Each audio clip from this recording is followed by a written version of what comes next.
What's a lie you've told that has gotten ridiculously out of hand? I smoked in high school, and for 15 years after that, we used to walk down to the shop, which was around 500 meters from school, and sit outside and smoke because the shopkeeper didn't mind. So I'm down there one day and nothing unusual happens, and then that afternoon I walk from school to my great grandmother's place, who lived about another K or so from the school in the other direction. She was old, frail, and the most amazing person ever. Anyway, she had gone past the shops in a taxi that day and saw me smoking. She brought it up about having smokes in my pocket. I did, and I said no, she was mistaken, etc. A few weeks later my mum says Grandma Nanny saw you smoking and you lied to her. I said she did say that, but it wasn't true. She must have seen someone else. One thing led to another, and before I know it the family has decided Grandma has lost her marbles, and within a month the house was cleaned out and she was moved into a home. Fast forward a couple of years and she has genuinely lost her memory.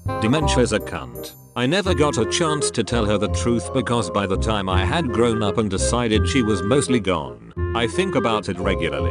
Not me, but my cousin. Age 13, she created a fictional boyfriend, but being a teenager with social media, it wasn't as easy as just saying he existed. What followed was 8 months of a Romeo and Juliet style romance with disapproving parents, fake accounts, and bad Photoshop. This ultimately ended in a dramatic turn of events when Luke, the imaginary boyfriend, tragically passed away of an undisclosed condition, never to be spoken of again. She came clean after receiving a sympathy card from her friend's parents. I had a boyfriend when I was 13 that went to a different school. He did actually exist, but this bitchy girl I went to school with told everyone he was pretend. Nothing tragic happened to him, but we broke up after 3 months and I was heartbroken. I knew a girl like this in high school. I think she went through 2 imaginary boyfriends, both who died tragically, obviously, before anyone could meet them. I'd like to say she came clean and apologized and became a better person, but she actually doubled down in later life. She always insisted the imaginary boyfriends existed. Years later she would go on to fake several holidays, have a fake pregnancy and a fake miscarriage, holiday photos and ultrasounds ripped from several different blogs. She would have gotten away with it too, but she did not realize reverse image search existed, and I was skeptical. I let our mutual friends know what she had been doing.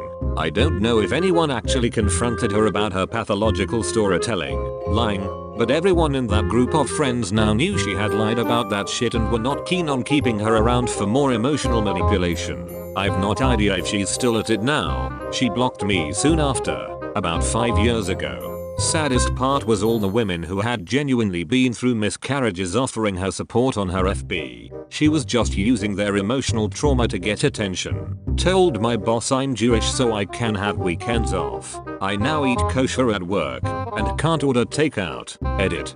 Thanks for the silver. This is my first one. I hate companies that force stuff like this on their employees. I used to work an on-site engineering job that included a bunch of travel.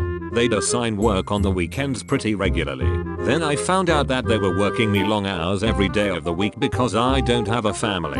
I was single at the time. So they worked me so much that I couldn't even socialize and try to find a date and or start a family because I didn't already have one. So I got forced into a lie. I got angry and told my boss that my wife was furious. I thought you didn't have a family? I don't have a wife, and we're trying to start a family, but you keep shipping me off every weekend and my wife wants to murder you. Oh okay, well you can stay in the office and work 9-5 on Friday now. Man, fuck bosses who do this shit. Man, my last job I got voluntold to work every weekend because I didn't have kids. Really fucked me off because my counterparts only had their kids every other week. I'd like to have a life, too. When I was about 16 I had a friend whose dad had a flat in London.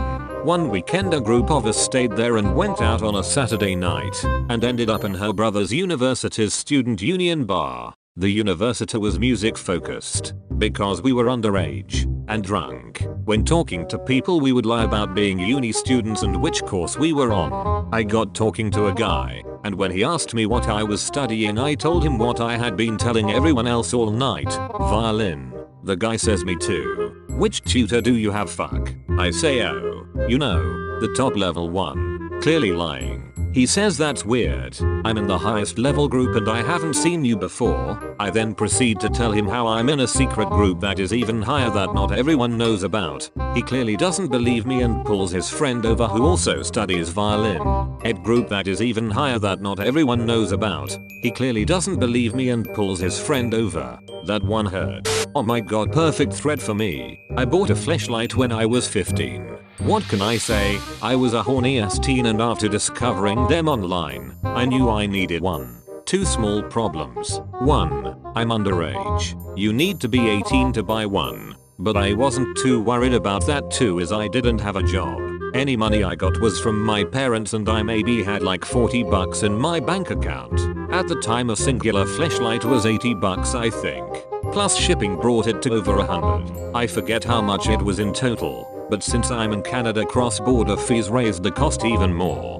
Basically I sold a bunch of my video games to raise the proper amount and since I was 15 and didn't have a credit card to process the payment, my plan was to get a money order, since Fleshlight accepted them and to pay for it by debit, and my bank sent bank statements to my house once every month. So my plan was to get to that bank statement before my parents did. I usually got it before them anyways since I always checked the mail. As long as they didn't see it, then everything would go off without a hitch. Well, something always goes wrong, right?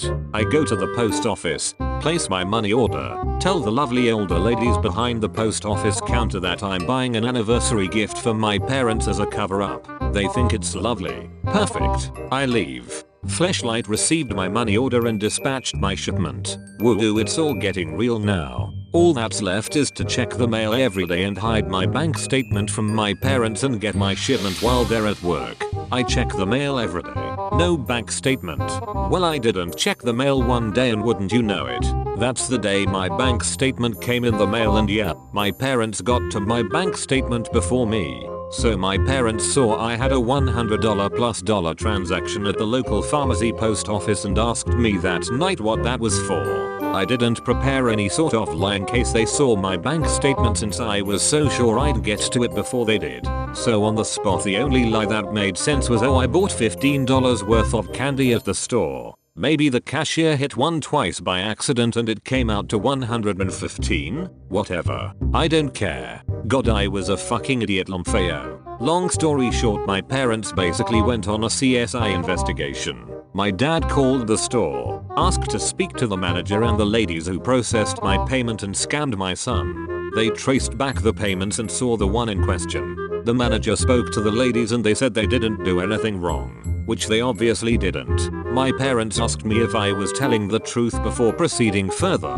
I still stuck to my original story since I wasn't about to tell them I bought a fucking sex toy and I begged them to drop it in the chillest way. No. My dad continued to pursue whatever happened and it got to the point that my dad was going to go meet with the manager and the post office ladies and basically these ladies were at risk of getting fired. I guess my dad and the manager of the store believed me. Finally, after hearing they could lose their job, I fessed up and told my parents I bought a microphone repair kit for my Nintendo DS, LMFAO, but didn't want to tell them since they'd tell me I was wasting my money. They finally dropped it, but as it turns out, they did actually find out what I bought, so that was embarrassing. TLDR. Almost got 2 women fired from the post office to cover up the fact that I bought a fleshlight. Not me, but I had a classmate in high school tell a teacher his mom texted him that his dad died, just to get out of a test. Boy, did that blow up in his face. I accidentally did something similar at work once. I saw my cousins posting on Facebook about their grandmother passing away. I thought it was the grandmother we had in common, since she'd been frail for a while. So I was rather upset about this and got the rest of the day off work. It was a bit embarrassing when I went back to work the next day and had to admit that it was actually their other grandmother who wasn't related to me at all. When my grandma's husband passed away, my cousin read about it on my liver journal while at work. She was en rage in her dorm. She threw up on the desk and called her mom crying hysterically in the middle of the night about our papa dying. Her mom had to explain to her that it was not the grandpa we shared and then she tried to make me feel bad about it. I used this man's name and didn't refer to him as my grandpa a single time in the post, and yet it was my fault that she was confused. That is next level slacking off work. You get the day off for your dead relative, but you straight up admit that they're not really dead, so you still have them in your back pocket the next time you need a day off. Thanks for watching. Like and subscribe for more content.